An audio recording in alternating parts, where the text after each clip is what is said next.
Bonjour à tous, comme vous le savez, l'INSERM est présent sur l'ensemble du territoire national et même au-delà.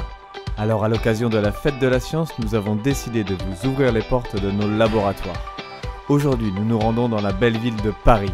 Allez, c'est parti! Bonjour et bienvenue à l'Institut Cochin, un centre de recherche médicale qui regroupe des chercheurs de l'INSERM, du CNRS et de l'Université de Paris. Je suis Sandrine Barbeau, chercheuse d'INSERM en biologie de la reproduction et je fais partie des 650 personnes qui travaillent ici sur le diabète, le cancer, l'immunité et l'infection, le développement et la reproduction. Je travaille dans l'équipe de recherche intitulée Des gamètes à la naissance. Nous nous intéressons aux différents aspects de la biologie de la reproduction, à la fertilité, aux pathologies de la grossesse. Suivez-moi. Dans notre laboratoire, nous étudions les gamètes. Ce sont les cellules reproductrices de l'organisme. Les spermatozoïdes chez l'homme, les ovules, aussi appelés ovocytes, chez la femme. Nous cherchons à mieux comprendre comment sont formés les spermatozoïdes et également quels sont les mécanismes en jeu lors de l'interaction avec l'ovocyte pendant la fécondation. Mais nous travaillons aussi sur la prééclampsie, une pathologie qui induit de l'hypertension pendant la grossesse et affecte donc la santé de la mère et de l'enfant. Nous cherchons également à comprendre ce qui provoque l'accouchement prématuré. Aujourd'hui, nous allons vous présenter deux expériences en rapport direct avec nos recherches sur la fécondation. Nous essayons de comprendre comment se passe l'interaction entre spermatozoïdes et ovocytes et quelles sont les molécules mises en jeu. Quelques-unes sont déjà connues, mais on est loin de comprendre complètement comment cela fonctionne.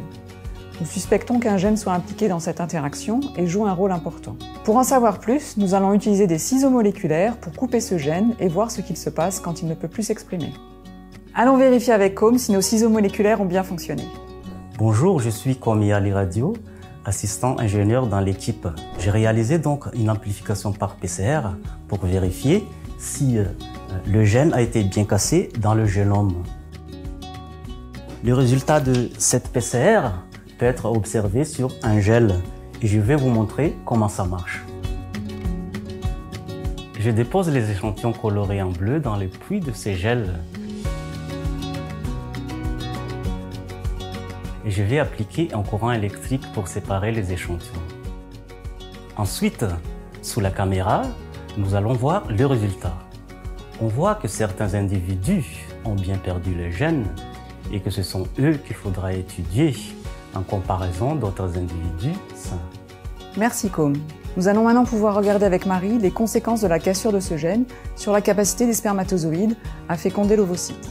Bonjour, je suis Marie-Sophie Giraud, doctorante dans l'équipe avec Sandrine. Pour tester les conséquences de la cassure de ce gène, nous allons récupérer les spermatozoïdes ayant perdu ce gène. On a déjà vu qu'ils étaient mobiles.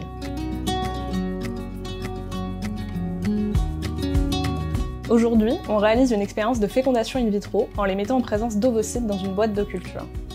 On les observe au microscope pour voir s'il y a eu fécondation ou non. Ici, on peut voir que plusieurs spermatozoïdes sont entrés à proximité de la surface de l'ovocyte, qu'ils continuent à se déplacer et font tourner l'ovocyte, mais aucun d'entre eux n'a pu fusionner avec lui. En parallèle, avec des spermatozoïdes sains, la fécondation se passe correctement. L'absence de ce gène affecte donc bien la capacité des spermatozoïdes à féconder. Son rôle doit donc être important et il va falloir le caractériser.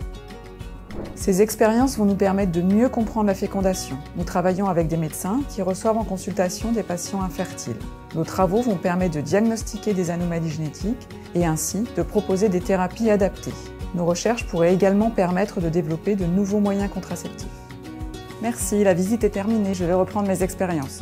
Car comme vous le savez, quand la recherche avance, c'est la santé de tous qui progresse.